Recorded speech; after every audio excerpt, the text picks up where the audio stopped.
কি আপনার মেয়ে? ওকে তাই তাতে কি আছে, বিয়েটার দরকার নেই।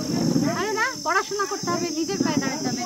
তুমি খাও না, তুমি এমনি রোগা, খাও না, তোমার রুচি নাই, তাই তো আপনি তোমার অ্যাসিডিটি হয়েছে, তোমার গ্যাস আছে পেটে অনেক। হ্যাঁ, তো অ্যাসিডিটি বাড়ে কি কারণে?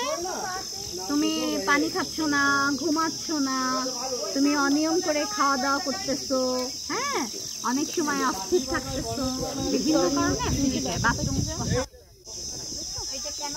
তাহলে এটাকে সমাধান করার জন্য আদা চা পাইতে পারো, আদা চা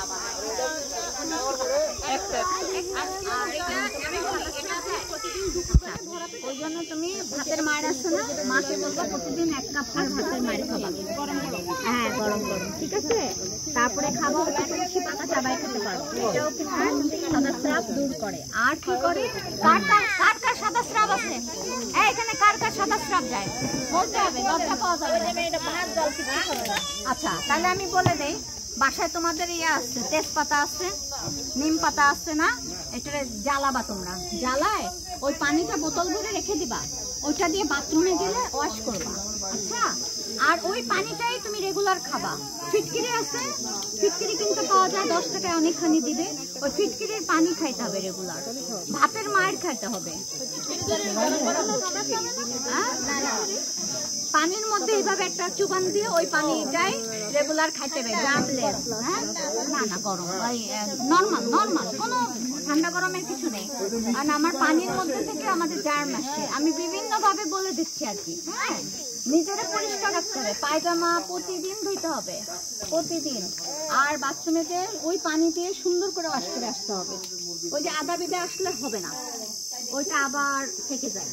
তো আঙ্গুল দিয়ে সুন্দর করে পরিষ্কার করবা একবারে, দেখবা তোমার পরের দিন তুমি অনেকটাই সেভ।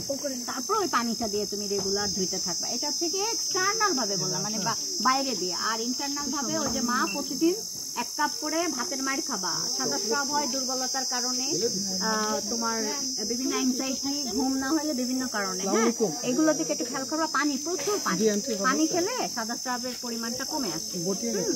আর ওই যে তুলসী পাতা, তুলসী পাতা চাবা চাবাই খেতে হবে। আর যার যার আছে আমি এখানে ভিটামিন দিয়ে দিচ্ছি। সাদা স্রাব গেলে ভিটামিন, শরীরের অনেক ভিটামিন চলে যায়, খনিজ চলে যায়, আয়রন ডেফিসিয়েন্সি হয়, বিভিন্ন হয়, আমরা ভিটামিন দিয়ে দেবো। ঠিক আছে, এইগুলোকে আমি একবারে বলে দিলাম। তোমার ওই সমস্যা তুমি ইয়ে নিয়ে যাও, যাও তোমার। হ্যাঁ, ভিটামিন এগুলো আমাকেও দেবেন, তোমার প্রেশার অনেক লো। হ্যাঁ, সো তুমি ওর একটু স্যালাইন দিয়ে দিও। হ্যাঁ, একটা স্যালাইন আর এটা দাও, এই নাও।